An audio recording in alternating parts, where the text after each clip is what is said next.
नमस्कार, आपण पाहता अशोक वार्ता न्यूज लाईन मराठी। नाशिक जिल्ह्यातील कळवण तालुक्यातून एक धक्कादायक घटना समोर आली आहे। सप्तशृंगी गडाजवळील शासकीय आश्रमशाळेतील संबंधित या प्रकरणामुळे संपूर्ण जिल्ह्यात खळबळ उडाली आहे। इयत्ता 9वीत शिकणाऱ्या निवासी विद्यार्थिनीशी संबंधित गंभीर प्रकार उघडकीस आल्यानंतर पोलिसांनी तातडीने गुन्हा दाखल केला।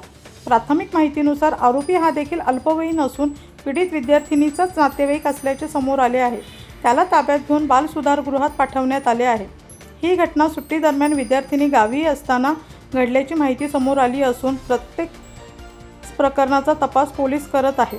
दरम्यान या घटनेनंतर आश्रमशाळेमधील विद्यार्थ्यांच्या सुरक्षेवर गंभीर प्रश्नचिन्ह निर्माण झाले आहे। विद्यार्थ्यांच्या सुरक्षिततेसाठी आणखी कोणती पावले उचलली जाणार, प्रशासन यावर काय निर्णय घेणार याकडे आता सर्वांचे लक्ष लागले आहे। 19 जून 2024 रोजी तिने तिचं बाळंतपण झालं असल्याची माहिती निदर्शनास आली। सदर विद्यार्थिनी शासकीय आश्रमशाळेत निवासी विद्यार्थिनी म्हणून शिकत होती आणि ती उन्हाळी सुट्टीत गावी गेली होती। गावी राहत्या गावी हे झालेलं आहे, तिचं बाळंतपण झालेलं आहे। पोलीस स्टेशनमध्ये गुन्हा नोंदवण्यात आलेला आहे आणि संबंधित जे आहेत त्यांना व त्यांच्यावर पोस्कोखाली कारवाई करून त्यांना बालसुधारगृहात पाठवण्यात आल्याबाबतची माहिती आम्हाला मिळालेली आहे।